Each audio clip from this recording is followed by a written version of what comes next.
Hi, I'm Dr. Clarence R. Pearson Sr., and welcome to My View, a podcast where I offer my professional perspective on today's most pressing geopolitical and socioeconomic issues.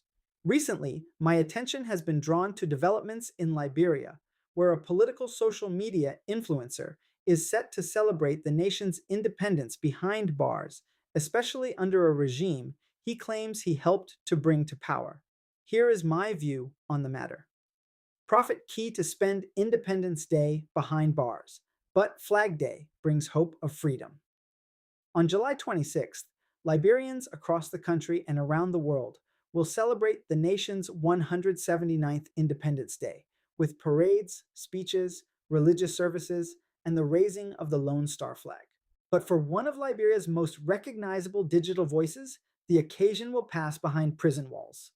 Justin Oldpa Yezane, widely known as Prophet Key, is expected to spend Independence Day at the Monrovia Central Prison, where he is serving a 6 month sentence for criminal contempt of court imposed by the Supreme Court of Liberia on February 13, 2026.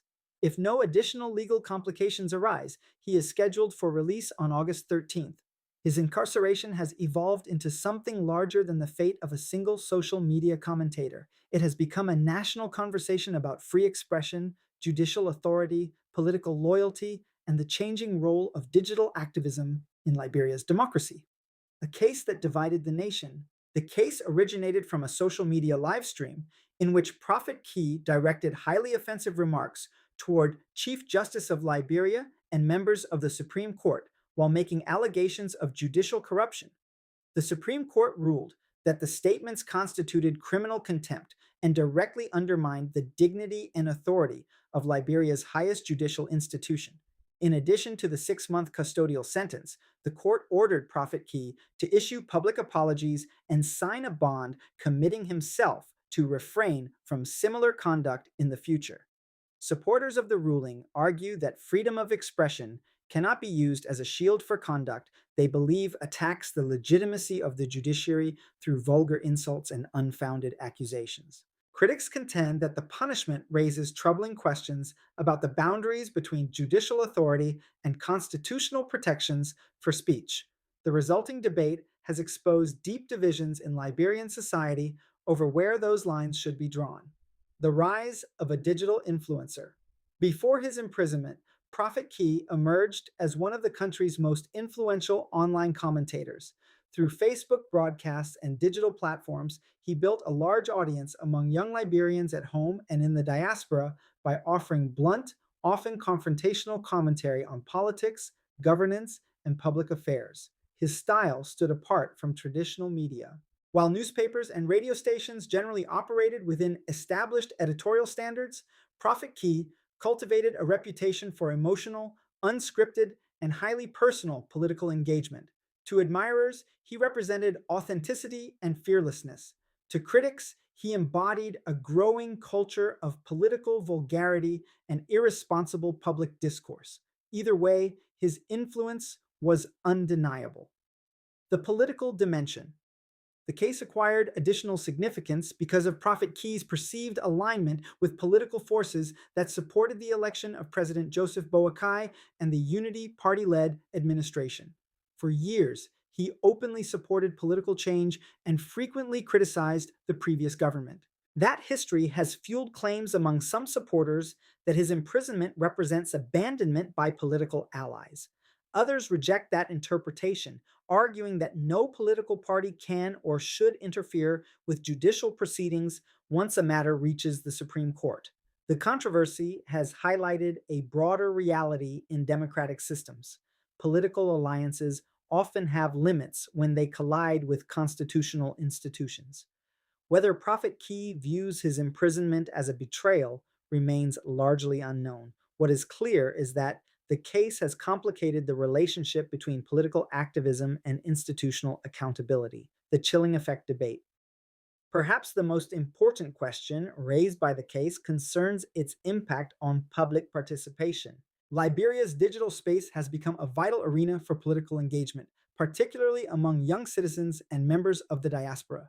Through social media, ordinary Liberians have gained unprecedented opportunities to criticize leaders expose alleged misconduct, organize campaigns, and participate in public debate. Some legal scholars and civil society advocates worry that the imprisonment of such a high profile commentator could encourage self censorship.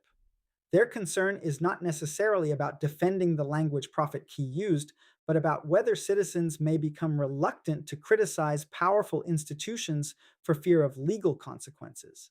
Others argue the opposite. They contend that the case establishes necessary boundaries and reinforces the principle that public discourse must remain civil and responsible. From that perspective, the ruling strengthens rather than weakens democratic culture by discouraging abusive conduct while preserving legitimate criticism. The tension between those positions reflects a challenge facing democracies worldwide in the digital age. Freedom of speech versus contempt of court. The case has also renewed discussion about Liberia's legal reforms regarding freedom of expression. In recent years, Liberia earned international praise for strengthening press freedoms, particularly through reforms that reduce criminal penalties for certain speech related offenses. Yet, contempt of court remains a separate legal doctrine designed to protect the authority and functioning of judicial institutions. Supporters of the Supreme Court's decision argue that the case was never about suppressing criticism, but about protecting the integrity of the judiciary from conduct deemed destructive to public confidence. Critics counter that contempt powers must be exercised cautiously because they place extraordinary authority in the hands of judges whose institutions are themselves the subject of criticism. The debate is unlikely to end when Prophet Key leaves prison. If anything, it may intensify.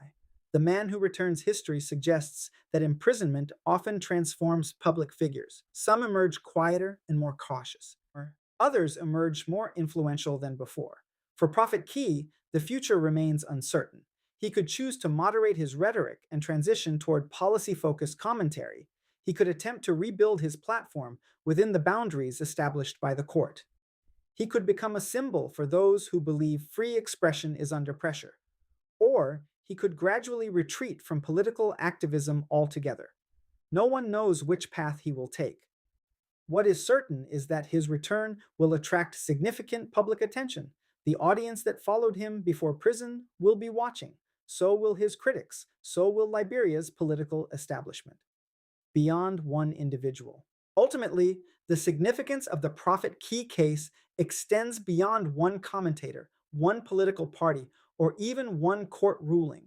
The controversy arrives at a moment when Liberia continues to strengthen democratic institutions while simultaneously navigating the disruptive realities of social media politics. The nation is still defining how freedom of expression, judicial independence, political activism, and public accountability should coexist in a rapidly evolving information environment. Those questions will remain long after the prison gates open. A different kind of independence. When Liberia celebrates Independence Day this July, Prophet Key will likely spend the occasion reflecting on a freedom temporarily lost. Yet, the larger issue facing the country is not whether one man regains his liberty in August. It is whether Liberia can maintain a democratic culture that protects robust public debate while preserving respect for the institutions upon which constitutional government depends. The answer to that question may prove far more consequential than the fate of any single political commentator. And it is a question that Liberia will continue to confront long after Prophet Key walks free.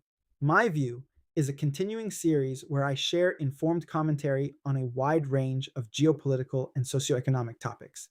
If you found today's discussion helpful, please follow, subscribe, like, and share. Thank you for spending this time with me, and I invite you to explore other My View episodes available online. Until we meet again, goodbye.